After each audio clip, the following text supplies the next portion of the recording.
Привет, дорогие друзья! Я сейчас плыву на корабле из Хельсинки в Таллин на пароме Ecoline. И удивительно, но цена билета мне обошлась всего 7 евро. Причем это туда и обратно. В этом видео я как раз чуть позже расскажу вам, как можно купить билет по такой цене. Ну и также я вам скажу, как попасть из Хельсинки на этот паром, что интересного можно делать на этом самом пароме и оправдывает ли этот корабль те деньги, которые за него заплачены, пускай небольшие. Итак, это поездка на корабле Ecoline из Хельсинки в Таллин за 7 евро. А началась эта поездка сегодня рано утром в Хельсинки на ЖД вокзале. От ЖД вокзала до порта можно доехать на трамвае 7 или 9. Вот как раз трамвай номер 7 подъезжает. До корабля не так много времени, всего час до отправления, и я надеюсь успеть. Посмотрим, за сколько минут я доеду на трамвае. До морского терминала, от которого отходит паром Ecoline, можно доехать только на трамвае, как я уже сказал, 7 и 9. Ну, также на машине, ну или пешком дойти. Пешком идти достаточно долго, в районе 3 километров от ЖД вокзала, от центра города. Поэтому, конечно, идеальный вариант, если вы без машины, это на трамвае. Разовый билет на трамвай в Хельсинки стоит 3 с лишним евро. Ну, а я уже подъехал к терминалу, к порту. Дорога, кстати, заняла всего 13 минут. Итак, я на западном терминале Хельсинки. Отсюда отходит паром Ecoline и Tallink. Ну, мне нужен Ecoline, и вот он уже, мой паромчик стоит. И сейчас мы посмотрим, какой путь нужно проделать, чтобы до него дойти. Вот я зашел в уютный терминал. Сюда может зайти любой желающий, в том числе провожающие. Те, кто провожают, не могут пройти дальше вот этих турникетов. Билеты, как правило, ну, кто-то, конечно, делает в кассах, но это старомодный метод, как видим. У большинства людей билет уже находится в телефоне, и я сейчас покажу, как это работает. Ну, на самом деле ничего сложного. Вот сейчас я вижу, как это люди делают.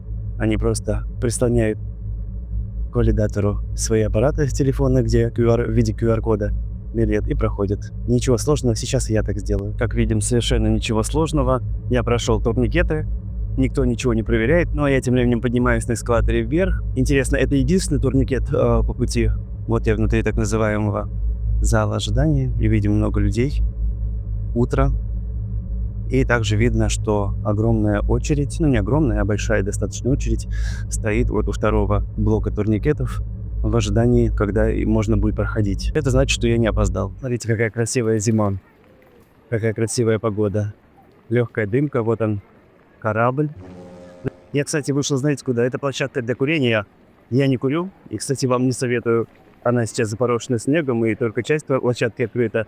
Вот стоит группа машин, которые сейчас будут заезжать на корабль. Начали запускать. И мы сейчас пойдем вторые турникеты.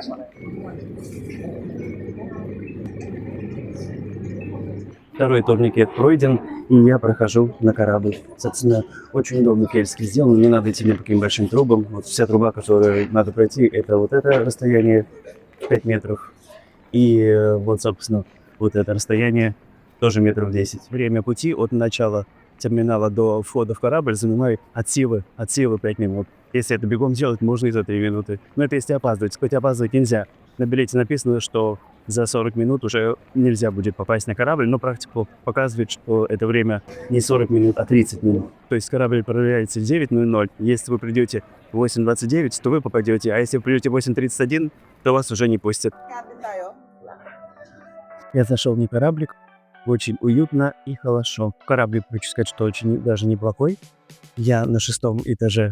И сейчас нахожусь в коридоре, где находятся каюты. Одна каюта открыта, пока никого там нету. Давайте посмотрим, как она выглядит изнутри. Вот такая уютная каюта. Двухместный номер, без окна. Тут есть столик, постельное белье, двухъярусные кровати, полотенцами.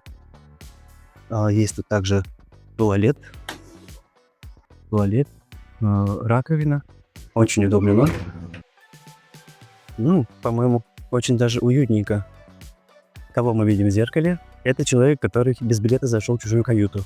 Но он уходит уже отсюда. Можно вот тут по этажам перемещаться по лестнице. Можно доехать на лифте. Давайте-ка на лифте проедемся вверх. По-моему, лифт подъезжает. Интересно, будет там кто-то сидеть или нет? Никого. Ура. Ну, давайте поднимемся повыше. Вот на 8 этаж. Осторожно, двери закрываются. Лифты так устроены на паромах, на кораблях, что если начнется тряска или что-то, они защищены от тряски в плане того, что если даже корабль накренится по каким-то причинам, то лифт все равно будет двигаться, ехать. То есть вы не окажетесь заложниками лифта, но это только должна какая-то мега крайняя ситуация случиться. Ну, я надеюсь, с вами этого не случится. Очень здорово, что на кораблях есть розетки, где можно хоть всю дорогу заряжать ваши телефоны. Розетка совершенно бесплатной, расположена по всему периметру корабля. Вот единственный минус конкретно этого места, что здесь нельзя сесть. Я сейчас нахожусь в одном из кафе.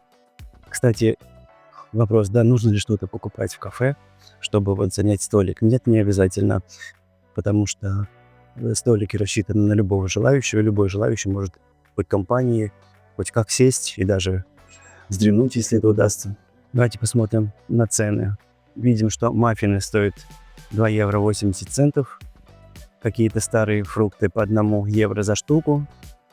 Вот такие пирожные небольшие, совершенно маленькие, 3,50. Вот такой рулетик с овощами. 2 штуки стоит 8 евро. Буфет, как многие знают, это шведский стол. Платишь определенную сумму и заходишь, и там сидишь, кушаешь, сколько влезет. Но туда и не пустят если не оплатить этот обед. А завтраки стоят примерно 25-30 евро. Ну, а если вы днем или вечером плывете, там уже будет стоить от 40 евро. Ну, вот, кстати, один из буфетов. Это то, где надо платить на входе сумму и покушать. Вон там, вот, видим, люди кушают. Сейчас приближу чуть-чуть. Посмотрим. Ага. Ну вот, не будем, конечно, в приватную зону лезть. Идем дальше. Но по всему кораблю также много туалетов. Разумеется, бесплатных и очень удобных, комфортных. Вот еще есть удобные места. Можно сесть. А вот схема корабля. Ну, понятно, что нижние палубы — это машинное отделение. Вот написано, это 3 и 4 этаж. Car deck — это машинный отсек. Ну вот, идем дальше. 5 этаж.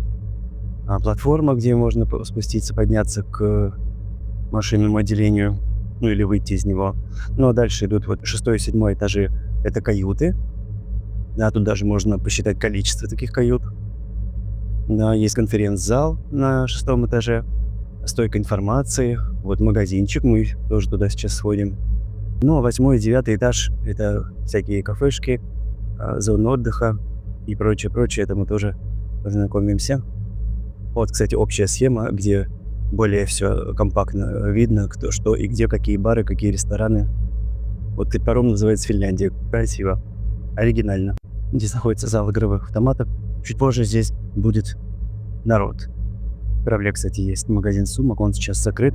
Вот, можно купить сумку и прочие аксессуары. Посмотрите, красивая стена, любой желающий может сфотографироваться на фоне символики корабля и на фоне таких цветов. Игровые детские автоматы. Ну, разумеется, за денежки. Одна игра стоит 3 евро, 2 игры 5 евро. А вот садишься на мотоцикл и чувствуешь себя байкером. Вот в этом заведении проходит караоке. И, кстати, по вечерам то проходят всевозможные концертные программы. И вот здесь как раз видим подобие такой электронной афиши, кто будет сегодня выступать. Какой-то дядька с бородой в шапке.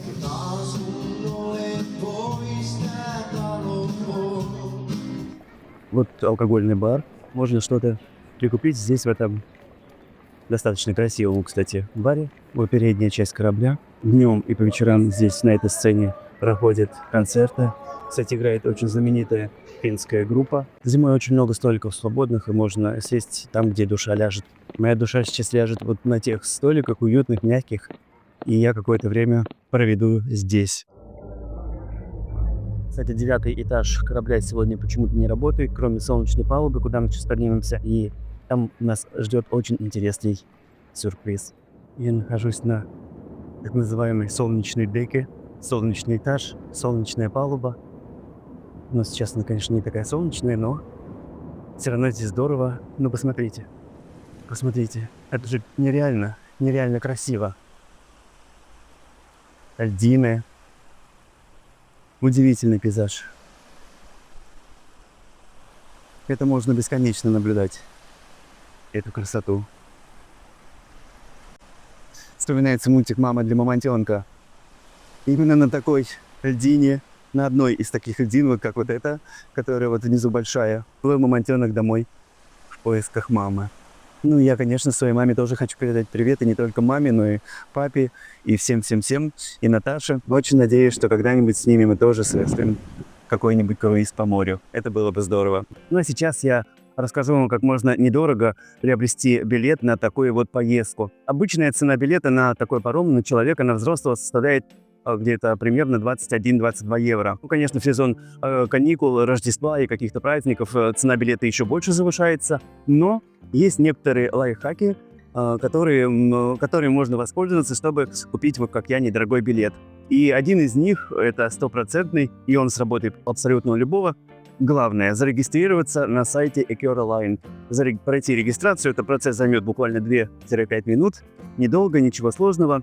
И подписаться на рассылку сообщений. Но незадолго до Нового года, Рождества, у Ecoraline есть акция, и они каждому клиенту, каждому члену вот этой группы, кто зарегистрирован, они дарят абсолютно бесплатный билет туда и обратно. Причем не обязательно круиз одного дня. Это можно сегодня поплыть туда и через неделю, например, обратно. Мой билет за 7 евро, он куплен был в ноябре, когда была акция «Черная пятница». Причем это даже в данном случае не обязательно было регистрироваться, потому что «Черная пятница», она распространяется на всех. Ну и, конечно, периодически бывают всевозможные акции, когда можно получить скидку на билет. Это очень удобно, и есть прекрасная возможность увидеть прекрасный Таллин. Сейчас я нахожусь у стойки информации, и здесь можно получить информацию по кораблю, по Таллину, по песенке.